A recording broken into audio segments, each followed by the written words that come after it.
भाजी बघितल्या बघितल्या खाऊ वाटेल त्यासाठी ही पद्धत बरं का, नक्की एकदा बनवा. तर मोहरीची फोडणी द्या अगोदर, नंतर जिरे टाका, तडतडू द्या व्यवस्थित.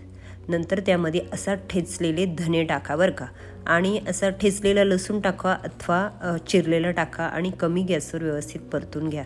कढीपत्ताही टाका, हिंग टाका, घरातीलच आपला जो काळ्या भाजीचा मसाला असेल तो 1 ते 1.5 चमचा टाका, हळद टाका, पण येथे तिखट कमी टाका. आणि नक्की एकदा अशी मसाला घालून, धने घालून, लसूण घालून भाजी बनवून बघा.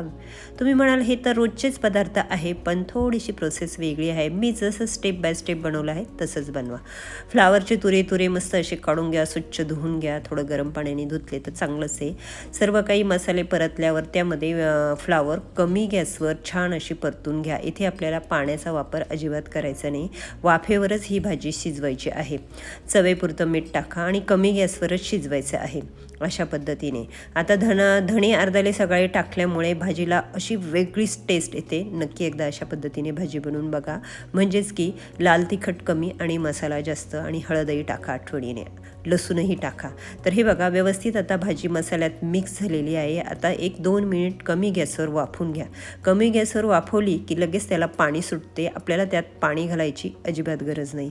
हे बघा मस्त असं पाणी सुटलेलं आहे. आणि आता परतही 2 ते 3 मिनिट कमी गॅसवर वाफवून घेणार आहे. छान अशी भाजी होते, चवेला रुचकर लागते, वासही खूप छान येतो, बघितल्या खाऊ वाटते. तर नक्की एकदा बनवा. सोप्या पद्धतीने इथे मी फ्लावरची भाजी दाखवलेली आहे. मी इंस्टाग्राम, फेसबुकवर ह्या भाजीचा व्हिडिओ दाखवला, म्हणजे ताटात वाढण्याचा. तर सर्व माझ्या मैत्रिणींना खूप आवडला आणि त्या म्हटल्या, त्यांनी रिक्वेस्ट केली की ही भाजी दाखवा. खास तुमच्या सर्वांसाठी ही भाजीची रेसिपी मी दाखवली. नक्की ह्याच पद्धतीने बनवा. तेव्हा आठवणीने यूट्यूब चॅनल सबस्क्राईब करा आणि इंस्टाग्राम, फेसबुक पेज फॉलो करा. बाय.